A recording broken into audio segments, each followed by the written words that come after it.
Has the Lions' Super Bowl window really closed? ESPN might want to sit this one out. The Detroit Lions just got hit with some annoying news, and it's coming from a familiar place. ESPN, the network that's been going through it lately in more ways than one, decided to kick off its training camp coverage with a headline that's got Lions fans across the country rolling their eyes. The question on the table: has the Lions' Super Bowl window closed? Now, before we get into why this is such a wild take, let's talk about why this channel works the way it does. We watch the games. We know the players. We're not just skimming box scores and throwing out hot takes for clicks. And look, that's ESPN's business model. They're built to get a reaction, and they got one out of us today. Mission accomplished for them, I guess. But let's break down exactly why this window closed narrative is one of the most bizarre storylines heading into the 2026 season. Here's the ESPN angle, straight from their training camp preview. From 2023 to 2025, the Lions walked into every season as legitimate Super Bowl contenders. Then 2025 happened, they missed the playoffs, fell short of expectations, and now the questions are flying. Offensive coordinator gone. Defensive coordinator gone. Taylor Decker released. Graham Glasgow released. A pile of position coaches walked out the door. And so the narrative machine kicks into gear. Is this the beginning of the end for Detroit? Here's the thing that drives us absolutely nuts about this take. If anything, the Lions got to the doorstep of the Super Bowl way earlier than they had any business doing so. This isn't a team riding off a fading veteran core, trying to squeeze one more run out of aging legs. This is a team that's still building. Let's talk about the actual roster for a second, because the numbers tell a completely different story than the doom and gloom headlines. Go through the Lions locker room and look at who's 25 years old or younger. We're talking about our best tackle in the entire league, our star wide receiver, our star tight end, one of the best defensive ends in football, the best linebacker on the roster, and Kirby Joseph, with an asterisk next to his name while he works his way back from a knee injury that ended his 2025 season early. That is an absurd amount of blue-chip, top-of-their-position talent that hasn't even hit their prime years yet. And then there's Jared Goff, who has quietly been a top 3 quarterback in the NFL in terms of production for basically the last 3 or 4 seasons running. This is not a guy who snuck into that tier by accident. This is sustained, year-over-year elite quarterback play, and it tends to get buried under the noise about window management and roster turnover. So when ESPN asks if the window is closed, the more honest question might be, has the window even fully opened yet? Because when you've got a core group of stars locked in at 23, 24, and 25 years old, that's not a team on the way down. That's a team just getting started. Let's talk about why age matters so much here, especially at the quarterback position. Jared Goff plays a style of football that doesn't rely on his legs. He's a pocket passer who reads defenses and delivers the ball with rhythm and timing. That's a game that can age gracefully well into his late 30s. Compare that to some of the other quarterbacks getting Super Bowl buzz right now.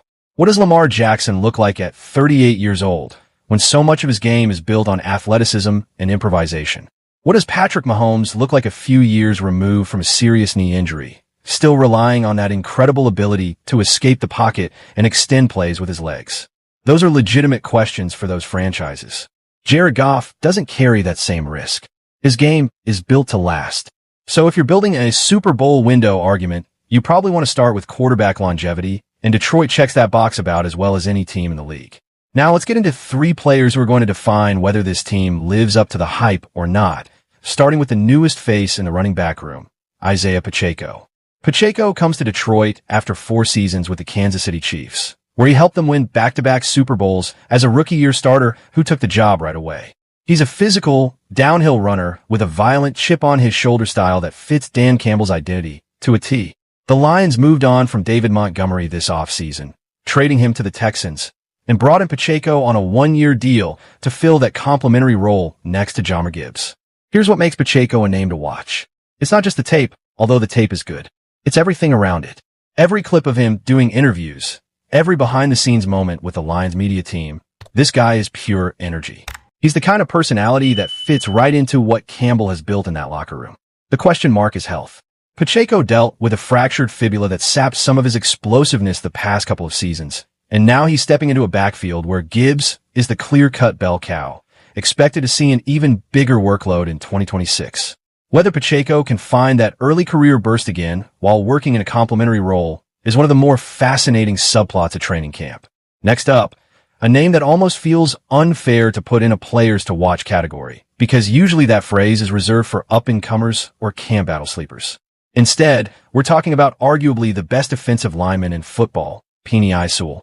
Sewell has been anchoring the right tackle spot and racking up back-to-back 1,000-yard rushing seasons worth of blocking dominance. But here's the fun fact a lot of fans forget. His very first career start actually came at left tackle. Think about that for a second. This is a guy who, because of the pandemic, hadn't played competitive football in what felt like forever, essentially going from being a teenager to suddenly lining up against an NFL pass rusher in his first career start. And he didn't just survive, he thrived. Once Taylor Decker got healthy, Sewell shifted over to right tackle and turned into one of the premier players at his position in the entire league. Now, with Decker gone and the offensive line getting reshuffled again this offseason, Sewell's flexibility and dominance become even more critical to Detroit's success. This is the present and the future of that offensive line, and it's not particularly close. And finally, maybe the most anticipated storyline of the entire offseason, the return of Sam Laporta. Laporta suffered a herniated disc in his back last season after a Week 10 win over Washington, an injury serious enough to require surgery, and in his year early. He finished that shortened season with 40 catches for 489 yards and 3 touchdowns, which, despite the missed time, actually worked out to the best yards per game average of his career. Now, heading into training camp, Laporta has been fully medically cleared and is expected to be a full participant from day one. Here's why this return means so much more than just getting a talented player back on the field. Detroit hired Drew Petzing as the new offensive coordinator this offseason, and Petzing's fingerprints are all over the breakout of Arizona Cardinals tight end Trey McBride, who turned into an all-pro under his system. And according to reports out of Detroit, McBride has already been in Laporta's ear about it, essentially telling him to get ready, because this offense is going to feature him in a massive way. The message was simple and direct. You're going to eat, you're going to have a great career. Think about what Detroit hasn't had in recent years. An offensive line that's fully healthy and settled. A tight end who's fully healthy and available for a full 16-plus games. Last season alone, Graham Glasgow was thrown into a difficult spot trying to hold down the center position. The interior of that line struggled to gel, and Taylor Decker was banged up for stretches. On top of that, Laporta has dealt with some form of injury dating back to his rookie season, whether it was nagging issues in year 1, more of the same in year 2, and then the back injury that wiped out the second half of year 3.